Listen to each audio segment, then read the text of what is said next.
बूढ़े गिद्ध ने बताया कि बुढ़ापे में औलाद साथ क्यों छोड़ जाती है।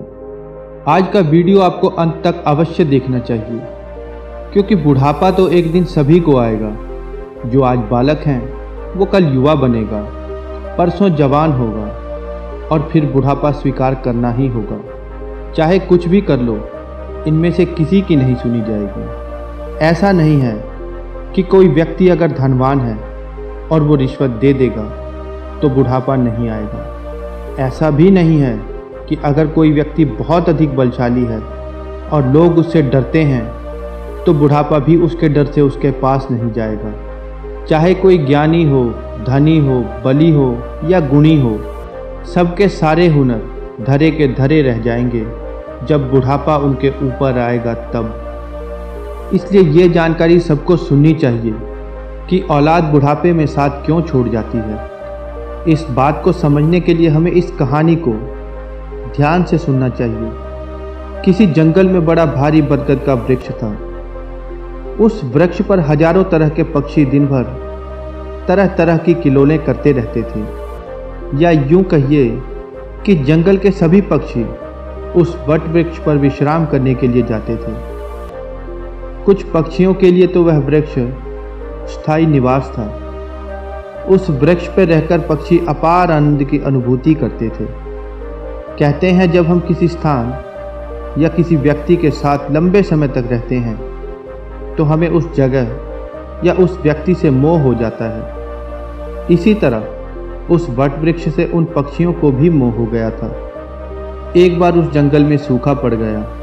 कई महीनों तक पानी नहीं बरसा। जंगल के सभी वृक्ष अधिक गर्मी होने के कारण सूख कर मुरझाने लगे। वो वट वृक्ष भी पानी की कमी के कारण सूखने लगा।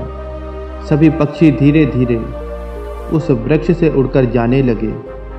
जब वह वृक्ष पूरी तरह से सूख गया तो उसके पत्ते, टहनियाँ टूटकर जमीन पर गिरने लगे। उस वृक्ष पर रहने वाले सभी पक्षी उड़कर अन्य जगहों पर जाने लगे। केवल एक बूढ़ा गिद्ध उस वृक्ष पर रह गया। उसने देखा कि सभी पक्षी उस वृक्ष से उड़कर कहीं और जा चुके थे।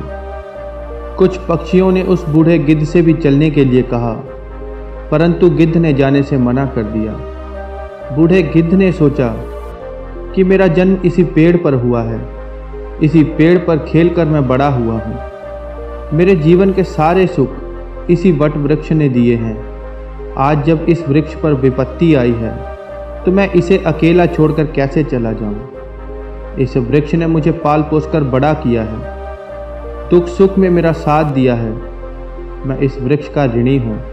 मैं मरते दम तक इस वृक्ष को छोड़कर नहीं जाऊंगा। वो लोग बहुत खुदगर्ज होते हैं जो बुढ़ापे में अपने माँ बाप को अकेला छोड़ देते हैं या परदेश में रहकर सुखपूर्वक जीवन यापन करते हैं, पर अपने घर पर अपने वृद्धजनों को भूल जाते हैं। ऐसी संतानों को धिक्कार है जो अपने माँ बाप के बुढ़ापे का सहारा नहीं बनते। सोचो, जब तुम असहाय थे तब तुम्हारे माँ बाप ने तुम्हारा साथ छोड़ा था क्या? जब तुम बीमार हुए थे तब वो तुम्हें छोड़कर कहीं गए थे क्या? जब तुमने किसी से झगड़ा किया था और तुम संकट में पड़ गए थे तब भी क्या तुम्हारे माँ बाप ने तुम्हें छोड़ दिया था? जब तुम्हारे मन में किसी चीज़ को खाने की लालसा पैदा हुई थी तब तुम्हारे माँ बाप ने तुम्हें खिलाए बिना वो खुद खा लिया था क्या? आज वो बूढ़े हो गए तो तुम्हें उनसे घृणा होने लगी।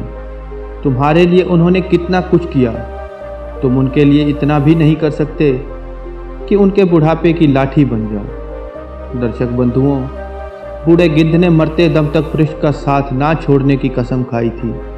कुछ दिन और बीते तो वो वृक्ष और जर्जर हो गया।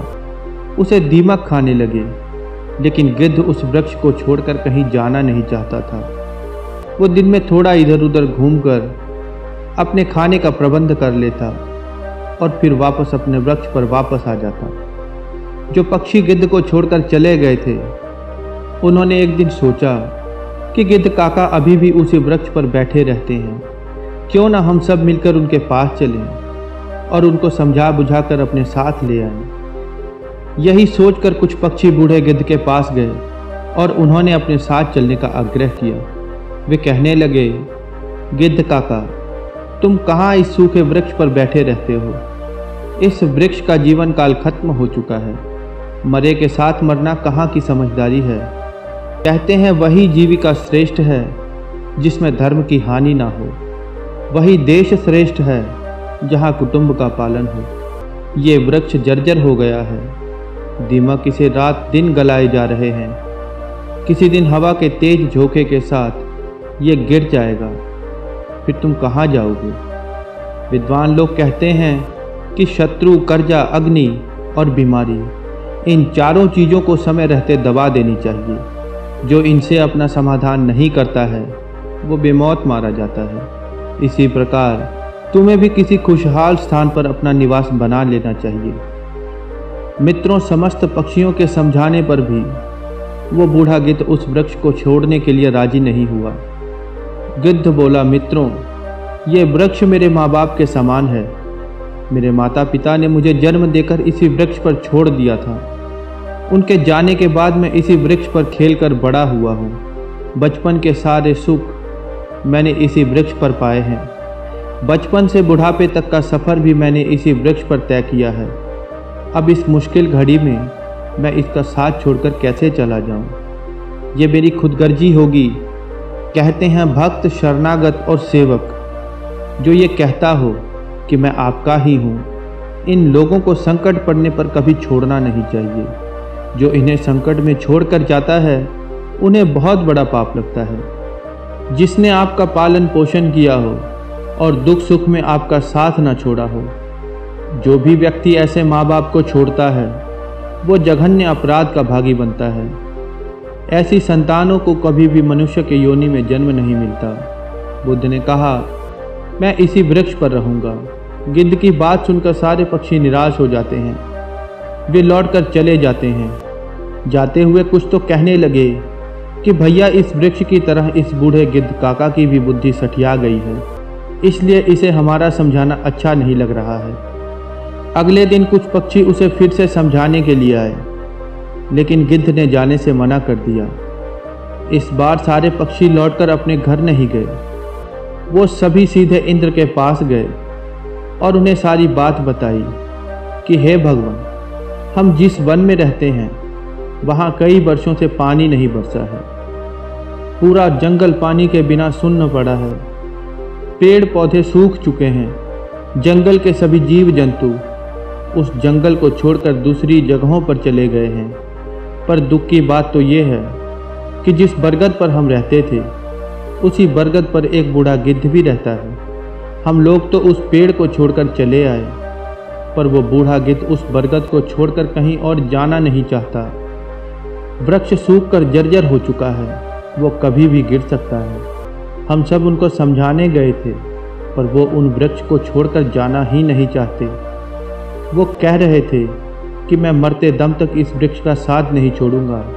हे भगवान, आप स्वयं चलकर उनको समझा दीजिए, शायद वो आपका कहना मान जाए। दर्शक बंधुओं, पक्षियों के आवेदन को इंद्र ने स्वीकार कर लिया। इंद्रदेव उन पक्षियों के साथ उस वन में जाकर उस बूढ़े गिद्ध को समझाने लगते हैं। हे गिद्धराज, मैं देवराज इंद्र तुम्हें यह समझाने आया हूँ कि ये वृक्ष बहुत ही जर्जर स्थिति में पहुँच चुका है। इसकी डालियाँ गल चुकी हैं। इस पर छाया के लिए एक भी पत्ता शेष नहीं बचा है और तुम भी बूढ़े हो गए हो। किसी दिन यह वृक्ष गिर गया तो तुम्हारी मृत्यु भी हो सकती है। इसलिए इस वृक्ष को छोड़कर किसी सुरक्षित स्थान पर चले जाइए। इंद्र की बात सुनकर बूढ़ा गिद्ध कहने लगा कि एक बात बताओ कि जब मेरा जन्म हुआ था तो मेरे माता पिता मुझे इसी वृक्ष पर छोड़कर स्वर्ग सिधार गए थे। मैं जब असहाय था तो इसी वृक्ष ने मुझे पाल पोस कर बड़ा किया। मैं इसी वृक्ष पर खेला कूदा हूँ, इसी पर पलकर जवान और बूढ़ा हुआ हूँ। मेरा पूरा जीवन इसी वृक्ष पर बीता है। आज जब इस वृक्ष पर विपत्ति आई है तो मैं इसे छोड़कर कैसे चला जाऊँ? अक्सर लोग यही करते हैं कि विपत्ति आने पर अपने हितैषी का, बंधु बांधवों का साथ छोड़ देते हैं। मैं उन मतलबी लोगों के जैसा नहीं हूँ। मैं मरते दम तक अपने माता पिता के तुल्य इस वृक्ष का साथ दूंगा। गिद्ध का ऐसा प्रेम देखकर इंद्र बहुत खुश हो जाते हैं। वो कहते हैं कि गिद्ध, मैं तुम्हें वरदान देना चाहता हूँ, बताओ तुम्हें क्या चाहिए। तब गिद्ध कहता है, भगवान मुझे वरदान नहीं चाहिए, आप इस बरगद को वरदान दे दो ताकि ये फिर से हरा भरा हो जाए, इसकी आयु बढ़ जाए। मैं तो वैसे भी बूढ़ा हो चुका हूँ, थोड़ा बहुत जीवन शेष बचा है। मेरे बाद इस वृक्ष पर फिर से हजारों पक्षी रहा करेंगे, सबका भला होगा तो मुझे भी खुशी होगी। गिद्ध की बात मानकर इंद्र ने उस वृक्ष को फिर से हरा भरा कर दिया, पूरे जंगल में पानी बरसा दिया। जंगल फिर से हरियाली से भर गया। जो पक्षी जंगल को छोड़कर चले गए थे वो वापस अपने अपने वृक्ष पर आ गए। सारे पक्षी उसी बरगद के वृक्ष पर फिर से कलकल करने लगे। सारे पक्षी उस गिद्ध काका की खूब सेवा करने लगे।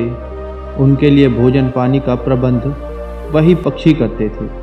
मित्रों, इस प्रकार गिद्ध का शेष जीवन सुखपूर्वक बीत गया। दोस्तों, हमें इस कहानी से सीख लेनी चाहिए कि वक्त कितना भी बुरा क्यों ना हो, कभी भी अपनों का साथ नहीं छोड़ना चाहिए। खासकर जिसने आपको जन्म दिया है उस माँ का, और आपका पालन पोषण करने वाले आपके पिता का। वो आपके जीवन दाता हैं। आपको पाल पोस कर बड़ा करने में उन्होंने बहुत ही बलिदान दिया है। उनके बुढ़ापे में अगर आप उनका सहारा नहीं बन पाए तो वो जीवन किसी काम का नहीं रहेगा।